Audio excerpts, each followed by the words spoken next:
Bonsoir à tous, donc je suis Aurélien Pasquier, dirigeant fondateur de l'agence Everest, que j'ai fondée il y a 20 ans, coprésident du CJD de Rennes et expert en nouveaux modèles économiques.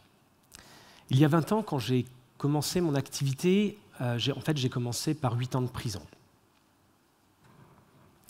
J'entends par là que j'étais animateur socioculturel et que j'accompagnais les détenus dans des stages vidéo en prison. J'ai fait ça pendant 8 ans, avec une ambition qui était de mettre l'image au service du lien social. C'était il y a 20 ans. Depuis, il y avait mettre l'image au service du lien social et de l'environnement. À ce moment-là, je n'étais pas encore entrepreneur et pourtant, j'avais envie d'aller un petit peu plus loin.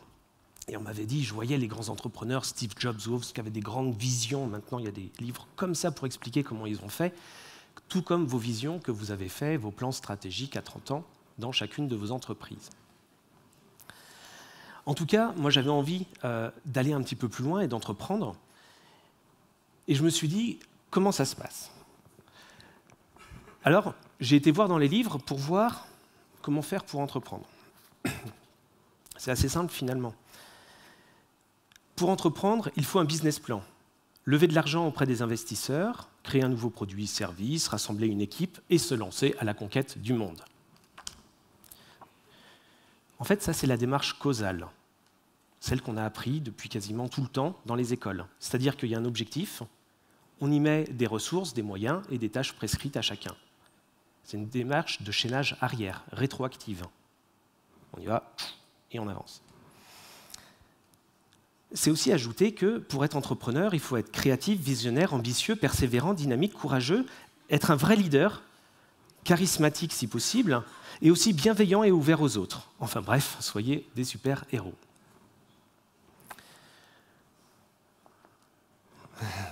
Moi, j'étais pas ça.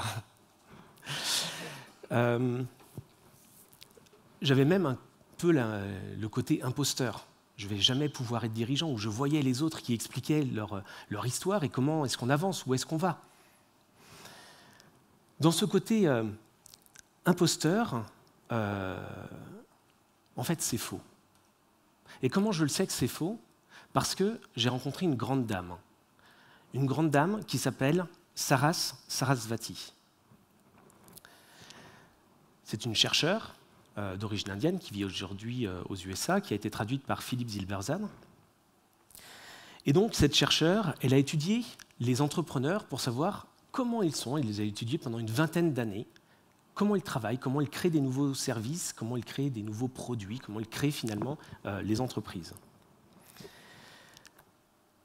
Ces entrepreneurs, et grâce à sa recherche, et notamment grâce au prix qui était indiqué derrière, dont je ne me lance pas à le prononcer, elle a reçu ce prix tout récemment, c'était en mai 2022, et qui donc récompense 20 ans de recherche sur les contributions aux démarches entrepreneuriales. C'est la première fois qu'on a une si grande avancée dans l'innovation entrepreneuriale.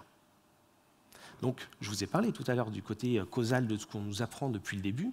Elle vient dire, en fait, ça ne se passe pas comme ça. Il y a la démarche causale et il y a l'effectuation.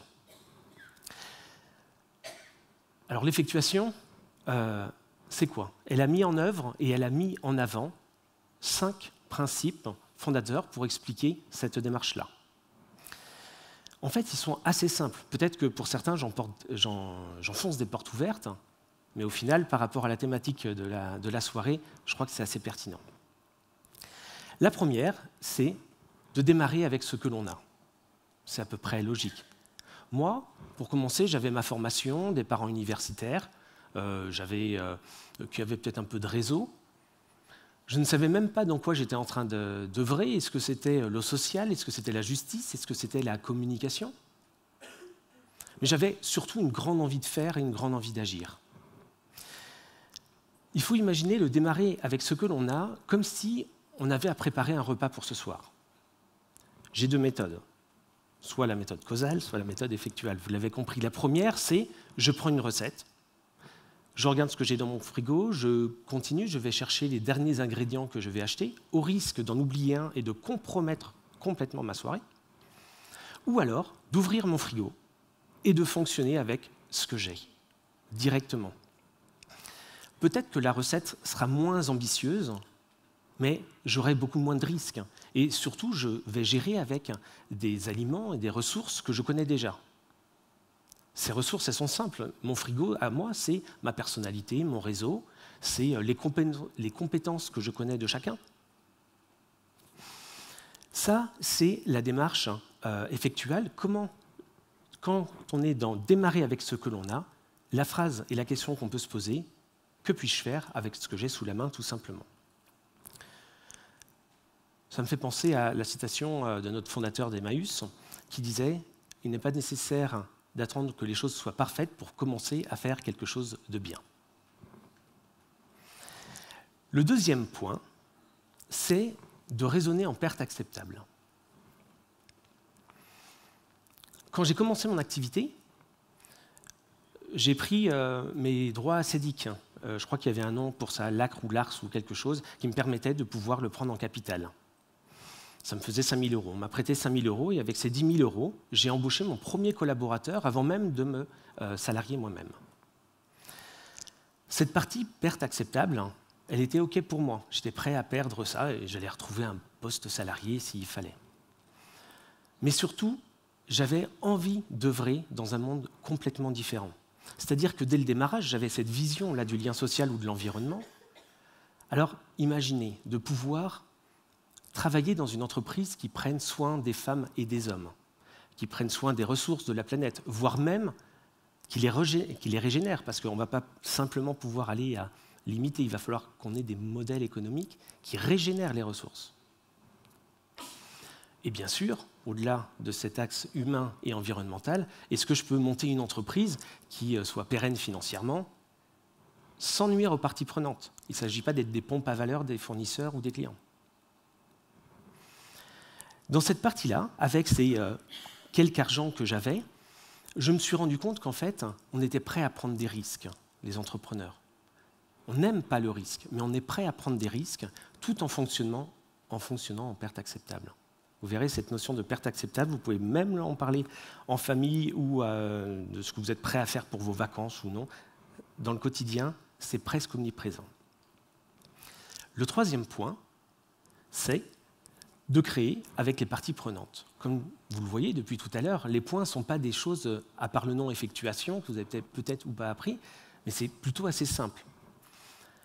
Créer avec les parties prenantes, c'est savoir qui peut m'aider dans mon projet. Créer de l'engagement, créer une sorte de patchwork, de ces bouts de tissu là qu'on va assembler les uns les autres avec plein de couleurs et plein de diversité. Par exemple, dans mon entreprise, à l'Agence Everest, on voulait révolutionner le monde du digital. On a créé un site internet éco-conçu. On a appelé ça les nanosites. Et puis on est allé voir nos clients. Par exemple, le pays de Rennes. Et puis il était très intéressé par notre projet, mais il nous a dit « Ok, je veux bien ton produit, mais j'aimerais qu'il soit différent. J'aimerais qu'il soit en plus design comme ça, et j'aimerais qu'il soit performant pour le référencement. » Quand un client vient vous voir et transformer votre service ou votre produit, vous avez 3 possibilités. 1, aller voir un autre client. 2, faire toutes les transformations et revenir vers lui au risque que ça ne lui plaise plus ou que ce ne soit pas encore adapté, c'est vous qui avez fait toute la R&D. 3, dire « Ok, je veux bien faire les modifications, mais dans ce cas, j'aimerais que tu t'engages maintenant à contribuer à la réussite du projet et à m'en prendre un, parce que là, je m'engage aussi à quelque chose de nouveau. » Dans ce domaine-là, c'est très simple, le pays de Rennes a dit « OK », et ils ont co-construit avec nous, ils avaient tout intérêt à la réussite du projet. À ce moment-là, on n'est plus du tout dans « j'impose mon produit », mais je crée ce patchwork qui me permet de construire ce nouveau truc que je crois ne pas avoir imaginé il y avait encore 5 ans. Le patchwork, je ne sais même pas combien de personnes vont s'additionner. Aujourd'hui, il y a 19 personnes qui ont contribué à ce projet-là, dont l'ADEME. Et ça va aller encore plus loin. En quelque sorte, quand on est sur créer avec les parties prenantes, c'est un peu comme dire entreprendre, c'est faire des choses plus ou moins inattendues avec des gens inattendus. Le 4e point, c'est de tirer parti des surprises. Tout à l'heure, Agnès et Florent nous ont parlé de ce monde, et même Laurent, ce monde inconnu. En fait, il n'est pas inconnu. Inconnu, c'est la capitale de l'Azerbaïdjan. Mais on sait où trouver l'information. Ça, c'est inconnu. Incognita. Le monde de demain, il est incognita, incognita. Il est inconnaissable. On ne peut pas le connaître. On peut l'espérer. Il y a peut-être des organisations qui essayent de faire de la prospective, mais on n'en sait rien. Alors qu'un business plan, qu'on nous demande souvent, est là pour justement nous expliquer et limiter le nombre de surprises, on vit dans ce monde totalement de surprises constant. À quel moment on laisse une opportunité arriver au risque, si on est concentré sur sa recette là, du soir avec la recette qu'on a prévue pour le soir, on ne va pas laisser l'opportunité de se dire « Ah, je pourrais rajouter ça, ça, ça ou ça pour aller plus loin. » Bon, moi perso, je le fais des fois et c'est pas très bon. En tout cas, dans cette partie de tirer des surprises, vous avez déjà entendu 2 intervenants, vous allez encore entendre, donc on a eu Agnès et Florent, il y aura Corto et Julien tout à l'heure. Laissez les surprises venir, les idées nouvelles arriver, et sans doute que tout à l'heure à l'apéro, il va se passer déjà peut-être une transformation du monde. Le 5e point, c'est de créer le futur que l'on veut. Avec les 4 points précédents,